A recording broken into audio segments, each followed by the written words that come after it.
So the question I get asked a lot is, how do you buy rental properties when you don't make a lot of money? Or, even if you have a lot of money or you're doing okay, what most people think, it's hard to save thousands and thousands of dollars to buy a rental property, especially as prices are going up.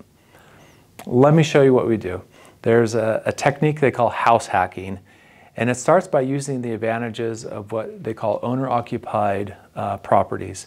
Now that's kind of a term from the bank, owner-occupied. So if you're going to live in a house, there's two benefits that you get over an investor who's buying it as a rental property, okay? The two benefits are, one is, first and foremost, you get a better rate. Interest rates for investment properties can be 0.5% or more higher. And two is you get a lower down payment.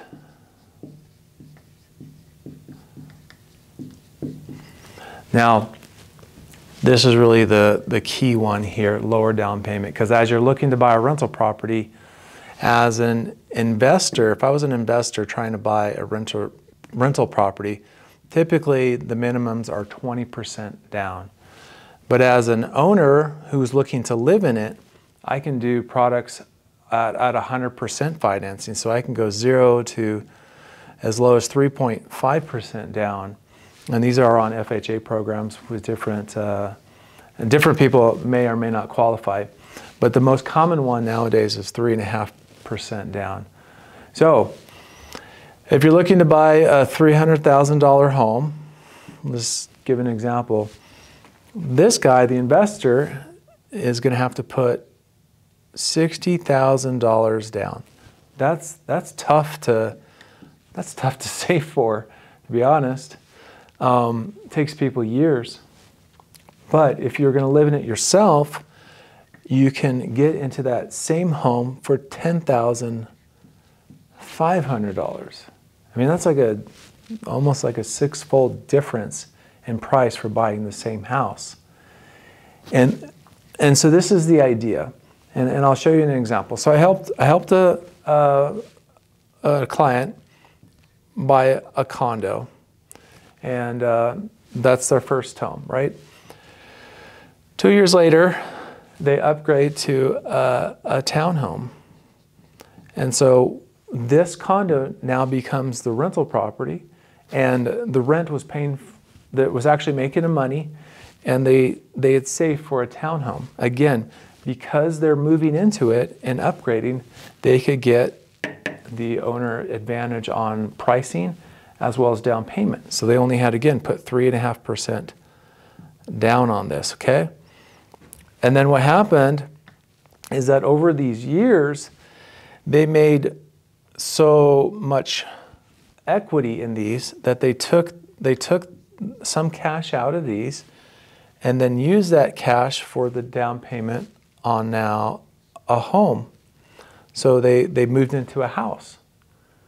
And so in the space of 5 years, they now own 3 properties and have 2 rentals. These each make cash every month and are gaining in value, and they have a nice house. I'd probably draw the nice fence in the backyard, and everybody's happy. This is called house hacking. I didn't come up with that term, but you're basically taking advantage of the mortgage industry by having better financing through the owner-occupied plans, and that's where all the benefits are. The main thing you need in house hacking is what we call a story. So you need, I'll write it here, a story. It always has to make sense to the banks, and what they do is they underwrite every file. And the story is, it doesn't have to be complex here. The story is, look, this was small, I need a bigger place. That can make sense. Let's say an example, it definitely makes sense going from a townhome to a house. You say we have kids, or we're just upwardly mobile. Those are valid reasons for house hacking. What you can't do is say, well, I live in this house. You can't go in reverse typically. They're going to be like, well, why would you move to a condo when you have a nice house? Well, I guess the story would be I'm getting divorced or something like that. That could potentially work. But you have to have a story.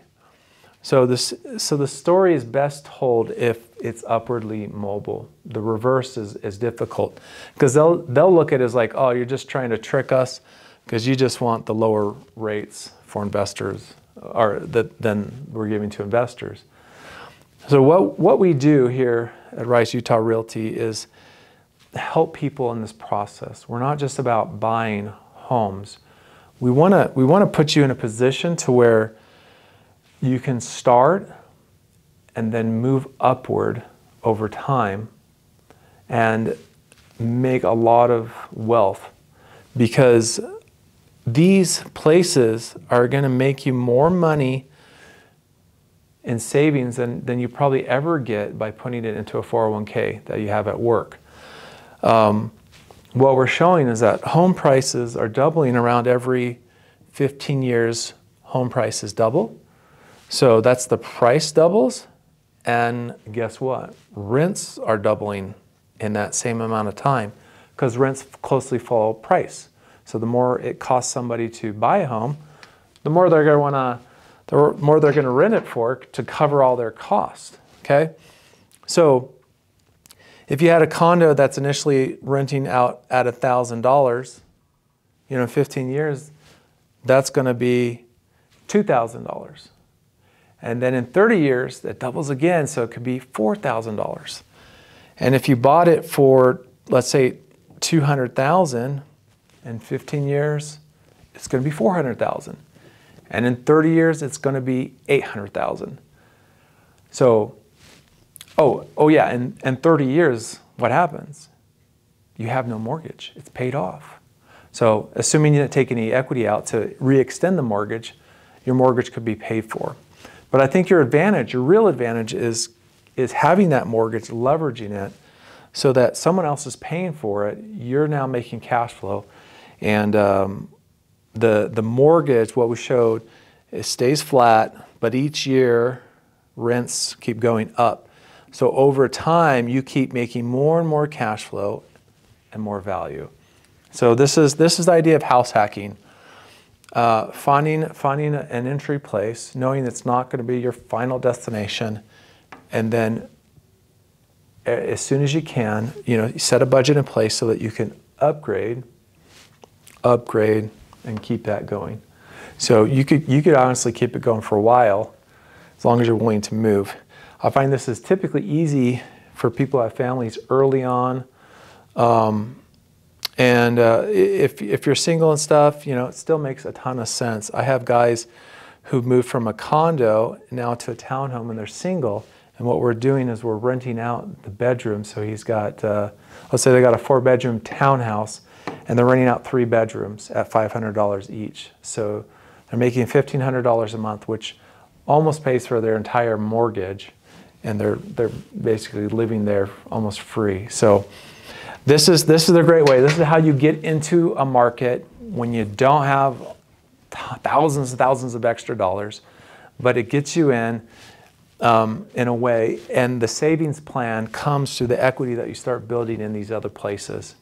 Okay, the last example I'll share was one where I had a client buy a townhome, and over the space of 4 years, it gained $100,000 in equity, if you can believe it, $100,000 in equity. And so he's now taking that equity and he's buying 2 more townhomes. So he has this one, and now he's buying 2 more with that. And so without even saving, he now owns 3 rental properties. Okay, so those are the tricks. And on these, he's actually claiming them as rental properties. So he is putting the 20% down with the equity that he had in the first. So there's a lot of tricks here. We go over these types of things in our investment seminar. We have it monthly. So come come this month and we can explain more and help you identify the right properties and get you in this situation where housing is working in your favor. Because you know what really sucks? Honestly, what really sucks is when you see the prices going up and you're not taking part of it. Because you know, when you're not taking part of it, we call that inflation because you really feel it. But when you make the money, we call that appreciation because you're actually now, well, to use the term, you're very appreciative of the value that it increases, okay? So, all right, reach out, call me, come to one of our events, and we can share these great deals with you. Thank you.